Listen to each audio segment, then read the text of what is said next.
ভালোবেসে বাসনা দাও না ধরা কেন বলো। সৃজিত মুখার্জির নতুন ছবি কিল বিল সোসাইটি এখন ওপার বাংলার প্রেক্ষাগৃহে। ছবিতে পরমব্রত চট্টোপাধ্যায় ও কৌশানী মুখার্জির ঘনিষ্ঠ দৃশ্য নিয়ে ইতিমধ্যে শুরু হয়েছে বেশ আলোচনার ঝড়। সম্প্রতি এক সাক্ষাৎকারে সেই অভিজ্ঞতা এবং অনুভূতি খোলামেলাভাবেই তুলে ধরেছেন কৌশানী। টালিউডে ঘনিষ্ঠ দৃশ্যের শুটিং নিয়ে আগেও প্রশ্ন উঠেছে।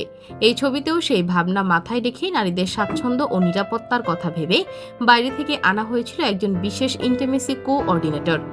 পরিচালক থেকে শুরু করে সকল শিল্পী কলাকৌশলীরা এ নিয়ে অংশ নিয়েছিলেন আলাদা সেশনে।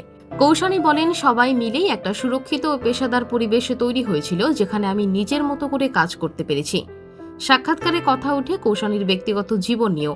প্রেমিক বনি সেনগুপ্তের ভূমিকা প্রসঙ্গে নায়িকা জানান, শুধু বনি না, আমার পরিবারও সবসময় আমার পাশে থেকেছে। এই সমর্থনই আমাকে আরও আত্মবিশ্বাসী করে তোলে। সবচেয়ে আলোচিত চুম্বন দৃশ্য নিয়ে প্রশ্নে কৌশানী স্পষ্ট বলেন, হ্যাঁ, বনির সঙ্গে আমি এই বিষয়টা নিয়ে আলোচনা করেছি। আমি বিশ্বাস করি সুস্থ সম্পর্ক মানেই হলো খোলাখুলি কথা বলা। ওর মতামত আমার কাছে গুরুত্বপূর্ণ, তবে শেষ পর্যন্ত সিদ্ধান্তটা আমারই ছিল। আগে আমাদের ঠিক ছিল এমন দৃশ্যে আমরা কাজ করব না, কিন্তু সময়ের সঙ্গে সঙ্গে পরিস্থিতি ও চরিত্রের দাবি বদলায়। তিনি আরও যোগ করেন, আমরা যখন সম্পর্কে ছিলাম তখন এই প্রথম কোনো এমন দৃশ্যে কাজ করলাম।